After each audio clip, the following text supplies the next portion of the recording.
Aiden, you're obviously very active tonight.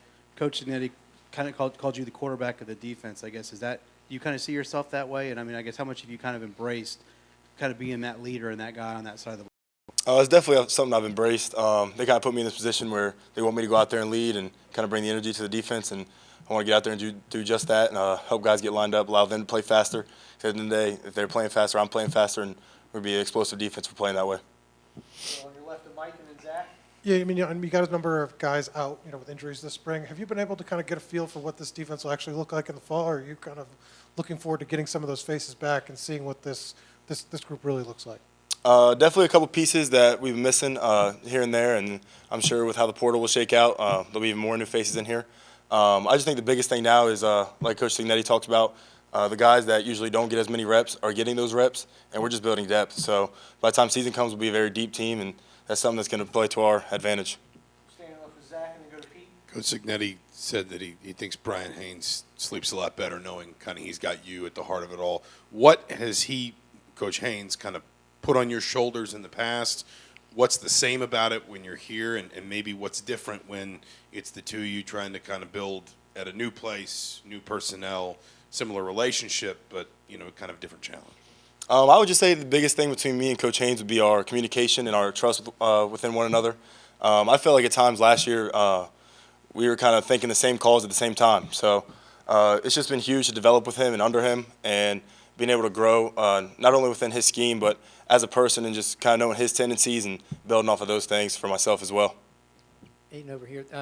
The next couple months before, fall camp, what's going to be your focus? What do you want to really dial in to really improve? I definitely want to get my twitchiness back up, kind of get my legs back under me a little bit, recover. Biggest thing for me will be kind of affecting the pass game a little more. I know what I can do in the run game, moving lateral, sideline to sideline within the box. I want to be able to get my hands within the pass game and affect the game through the air as well. The third row on your left is Sammy. Aiden, at the end of the game, last play, you bring a kid out onto the field. That's what the spring game's kind of about. What did you know about Drew, and how special of a moment is that for you to be a part of a core memory for somebody like that? I just think it's awesome. That kid's been through a lot, and us being able to be around him has really affected me personally, knowing that kid's been through a lot and how strong he is and his character. So if we're out here running a couple sprints, we can do a couple extra. That kid's been through a lot more than that, and I think it was just awesome to see, and a special moment for not only him but for us as well. Standing left with Todd, and then we'll go to Jack. I know it's hard to assess this when you're on the field, but what do you feel like was really good tonight that's encouraging, and what do you think defensively is something that that the whole unit needs to work on a little bit? I'll say opening up, we came out with a lot of energy, got those stops early. I just think being a little more disciplined, third down jump. Obviously, you're twitched up, spring game, first drive, happens. I just think some of the fits could have been a little cleaner. Communication-wise, we could have been a lot cleaner. Just kind of like those little things, which amount to big things, but we'll get those cleaned up and we'll get back to it. We'll go to Jack on your right, and then Daniel. Yeah, you talk about being a leader. I guess when you have a team with so many new transfers, new faces, how do you kind of approach that, bringing guys together, and kind of how did you feel like tonight? Everyone kind of maybe the chemistry on defense, just knowing roles and things like that. We're definitely still building it as we go. I'd say the biggest thing is just spending time with each other. Even in the meeting room, just picking each other's brains, kind of see like what guys think and how they're feeling certain things out schematically, and then even like as a person, just playing to their strengths and what they like to do, and then being able to build off of that. We'll go to Daniel on your left, and then Gwen.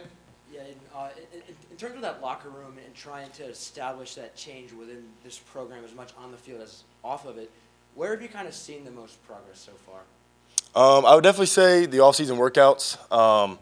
You kind of build a lot of trust and continuity within those. You're going through stuff that isn't very fun. A lot of the workouts, you're doing a lot of sprints, conditioning work, lifting a lot of weights. So by the time you hit the field, you feel like you're on another level with these guys, and you're able to build off and have a respect for one another that you're going to get the job done when it comes down to it. We'll go Gwen, fourth row on your right, and then Seth. What were kind of the team expectations coming into tonight, or like the message that was given? I would say the biggest thing was just showing growth. The growth we've had since day one has been huge, and our big thing is just 1% every day. I think we definitely showed that from when we started, And the biggest thing is just building off each other and kind of playing more as a unit instead of a bunch of individuals. We'll go Seth on the left here. Yeah, I wanted to ask you about Jacob Mangum-Farrar adjusting to the stud position. Obviously, you're familiar with what that role entails coming in, already knowing the system. Just how much progress have you seen him made, adapting to that new role this spring? Man, he's explosive. He's a real twitchy guy. I think his body's really shaped out to be a really good player in that position. He's gonna make a lot of plays come the fall, and he's a really explosive player. And I'm excited to see him play that position a lot.